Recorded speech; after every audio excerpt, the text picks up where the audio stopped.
everybody, and welcome back to the Little King story playthrough! So, we're gonna have another quieter part today. Because essentially what we're doing is we're waiting for the broadcasters to turn up. And in the meantime, we're just gonna go taking on quests. Get a lovely thanks for your donation. It's great. And got another runaway dragon, that's fun, can deal with that.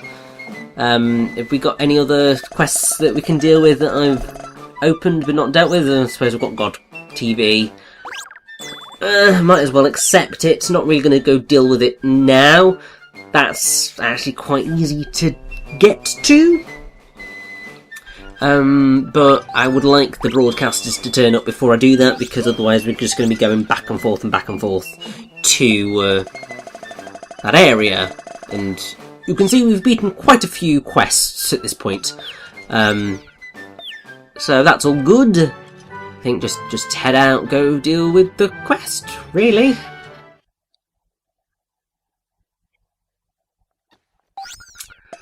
And if I recall correctly, it just took a really ridiculously long time for anything to turn up. I mean, I like that it's the start of day 64, this makes me happy.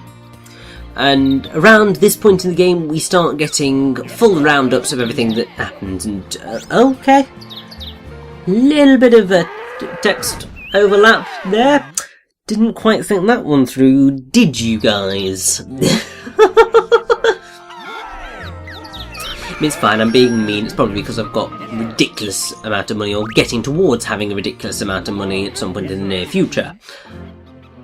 Now, I believe the runaway dragon was located just there, so let's go get that.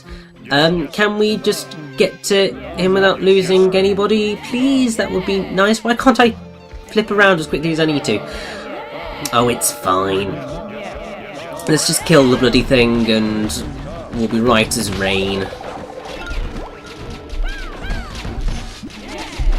But yeah, so I was thinking about what I could possibly talk about for this part, because obviously we're just dealing with things. There is going to be a quest that we're going to take on towards the end of the video, actually, which is a brand new quest. It is one that is going to introduce us to a new UMA.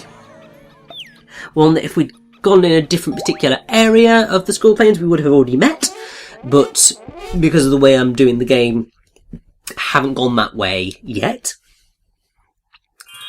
And yeah, it's just sort of a interesting.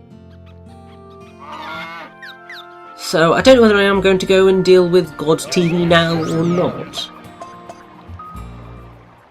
Be interesting to see if I do, actually, because it's not a difficult quest to do.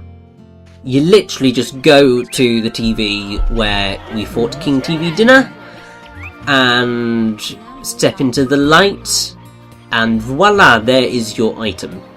That's literally it. It's not the easiest God TV, well, it's not the easiest God quest. That one is reserved for the final king. But obviously we only need to go round here. So yeah, we didn't even need the broadcaster for this. I wanted the broadcaster because I wanted to do some other stuff. But yeah, this is just dead easy. And I like how we've got a lovely quick route back rather than having to take the long way, because otherwise this would just be a pain. But lovely light, step into the light. It's going to transport us inside, which I'm totally fine with, because it's of our own volition rather than being forced into it. And there is a hole. Inside that hole is the item we need. So just send everybody in and we will be good to go, because we're not going to have any enemies coming out of this. It's such an easy God quest. It really is. No boss, no nothing.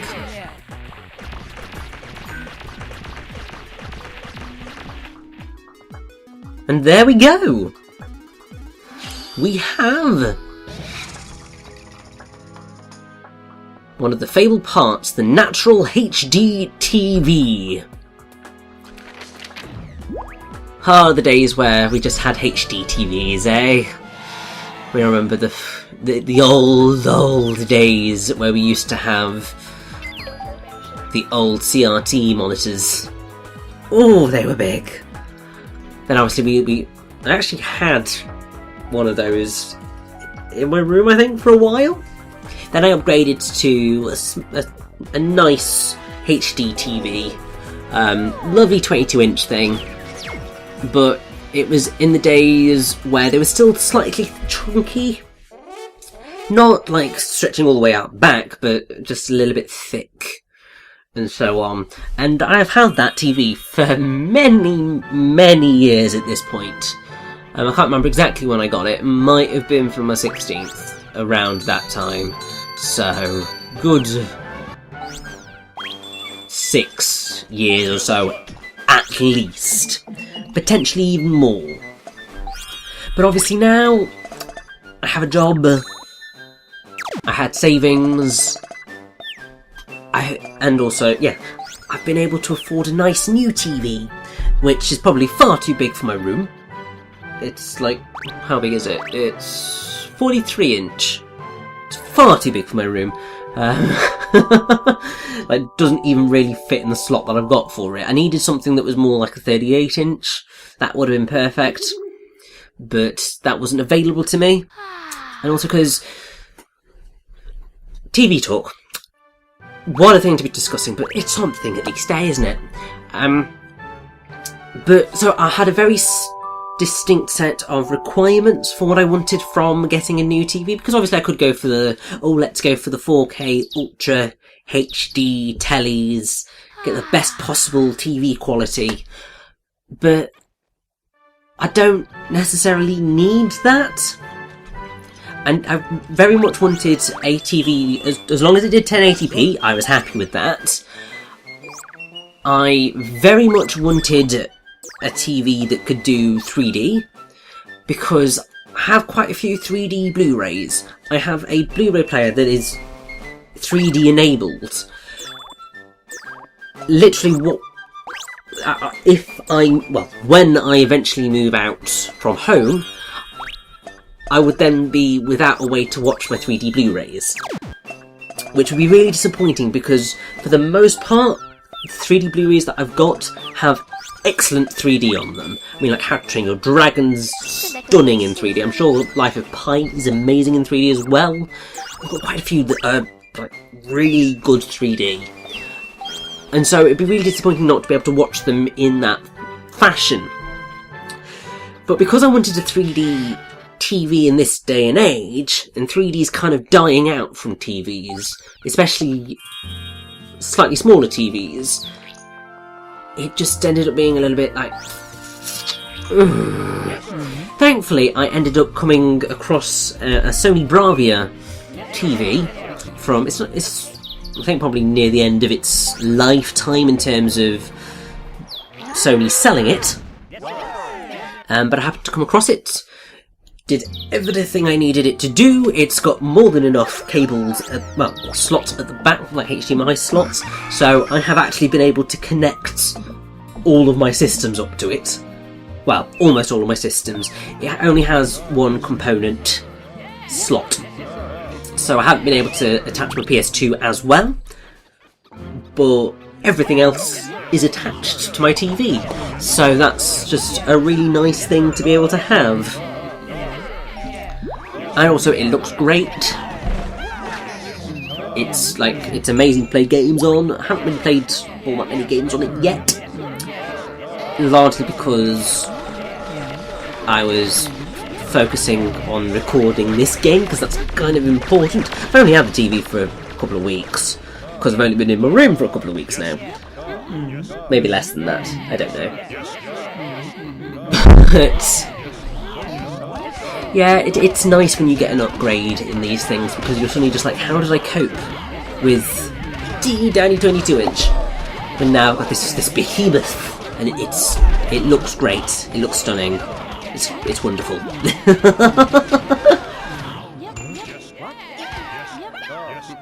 But I think that's probably just about enough TV talk for now. Obviously, I'm very happy because broadcasters have joined the kingdom, and that means that whenever there are huge sillies that need to be destroyed, send a broadcaster in, they will destroy it. It's great. And that was very delayed, wasn't it? Good grief. And I really want all those items. Can I get them all without hurting my... No, I can't get them all without hurting my citizens, but...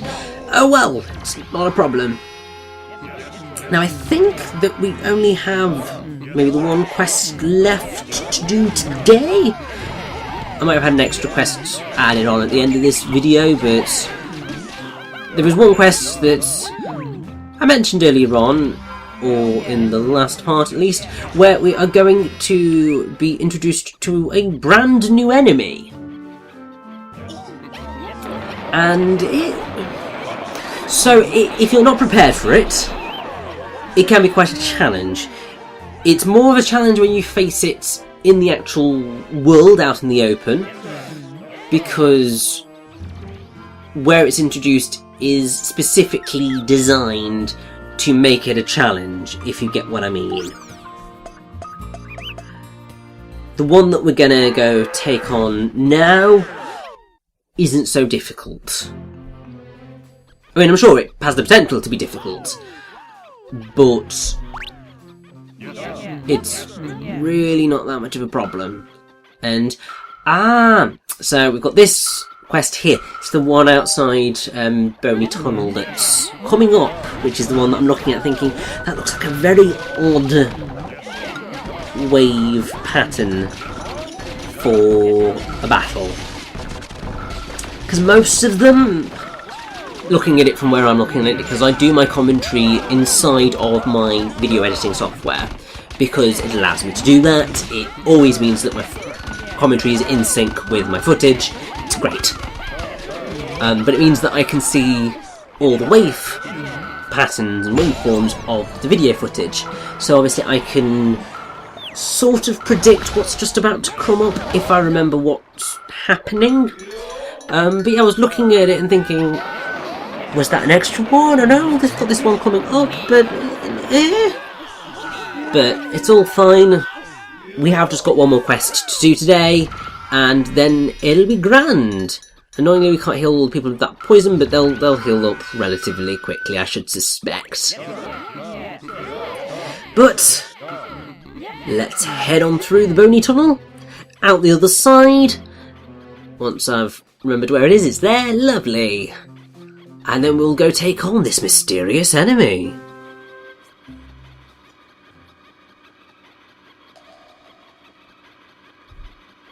Oh, the echo of that squeak. Nice attention to detail. Not so helpful on the ears. It's slightly irritating, isn't it? Kind of like my voice.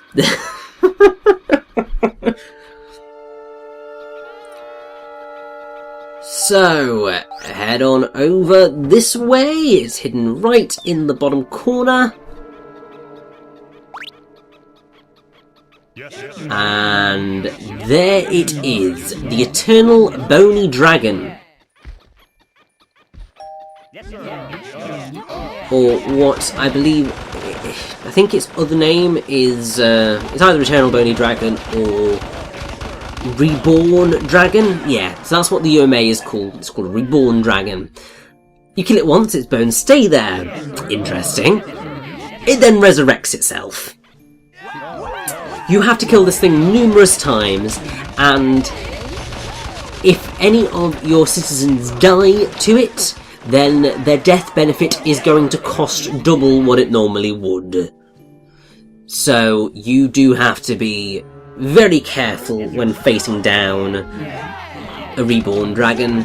This one, as you can see, is not really doing a whole lot of, well, it's caused quite a bit of damage there, but really it's not been too challenging.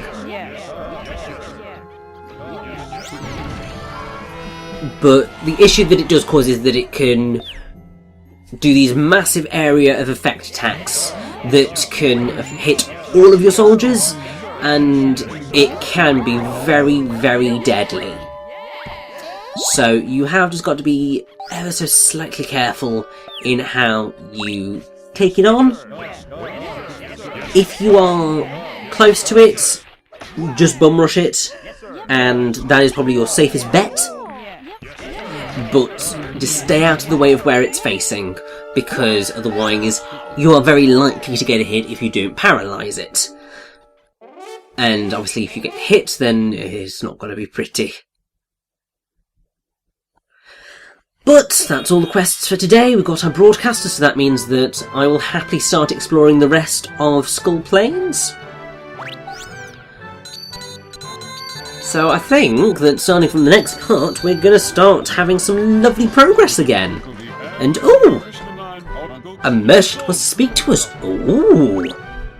This is going to be interesting. What have you got for us, eh? A piece of history. The cursed rare armour. Oh, we definitely want this. We definitely want to get this. Because this is one of the rare job classes that you can get access to. We're already on the way to picking up another one, but this one is very useful.